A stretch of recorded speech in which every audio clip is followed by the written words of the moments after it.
قتل کو بیان کیا گیا ہے کہ کسی انسان کو جان بوجھ کر قتل کرنا جائز نہیں ہے.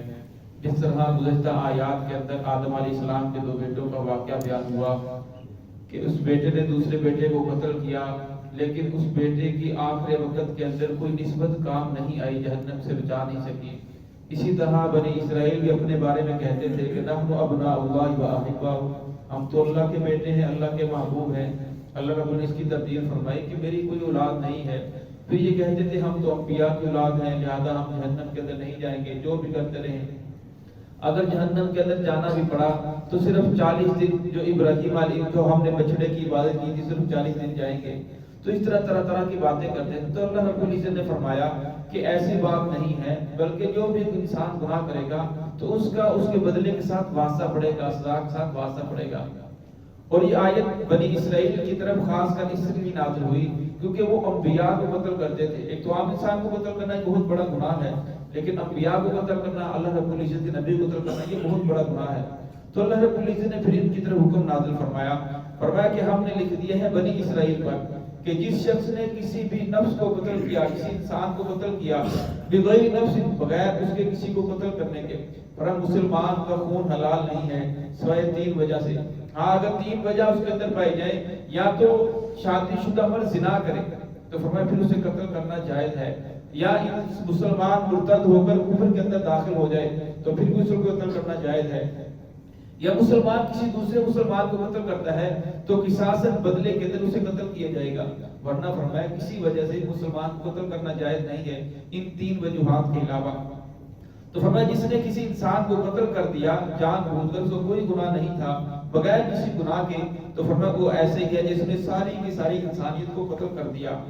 اور فساد فی الارض، یا فرمایا زمین کے اندر کوئی اس نے فساد نہیں مچایا، کوئی ایسا کام نہیں کیا جس کے بدلے میں اسے قصاص قتل کیا جائے گا کہ اس کی سزا قتل ہے. تو فرمایا پھر بھی اس آدمی نے اس کو قتل کر دیا، فرمایا اتنی بڑی اس آدمی کو سزا ملے گی جیسے اس نے ساری کی ساری انسانی کو قتل کر دیا. ایک آدمی کا قتل کرنے کا اتنا زیادہ گناہ ہے. حضرت عثمان غنی رضی اللہ تعالیٰ جس وقت باغیوں کے گھیرے کے اندر تھے تو حضرت ابو ہریرہ رضی اللہ عنہ کے پاس گئے. فرمایا امیر المؤمنین، میں آپ کی طرف سے ان کے خلاف لڑنے کے لیے آیا ہوں، تو یہ لوگ آپ کو قتل کرنا چاہتے ہیں. اب تو پانی سر سے اوپر آ چکا ہے، اب تو انہوں نے ہر طرف سے آپ کا گھیرا بند کر دیا ہے، آپ کا پانی بند کر دیا، کھانا بند کر دیا، اتنے دن گزر گئے. تو عثمان غنی رضی اللہ عنہ فرمایا کیا تم تمام کے تمام لوگوں کو قتل کرنا چاہتے ہو؟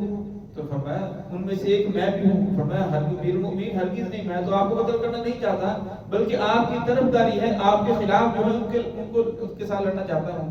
تو انہوں نے فرمایا کہ ایک انسان کو قتل کرنا ایسے ہی ہے جیسے ساری کی ساری انسانی کو قتل کرنا. جس طرح ایک انسان کو قتل کرنا بہت بڑا گناہ ہے، اس طرح ساری کی ساری انسانی کو قتل کرنے کا گناہ اس کے ذمے میں آئے گا. فرمایا میں یہ نہیں چاہتا کہ سارے انسانوں کا گناہ آپ کے پردے کے ساتھ جائے، بلکہ میں تو یہ چاہتا ہوں کہ آپ اللہ کے پاس جاؤ، اجر لے کر جاؤ، نیکی لے کر جاؤ، نہ کہ گناہ لے کر جاؤ.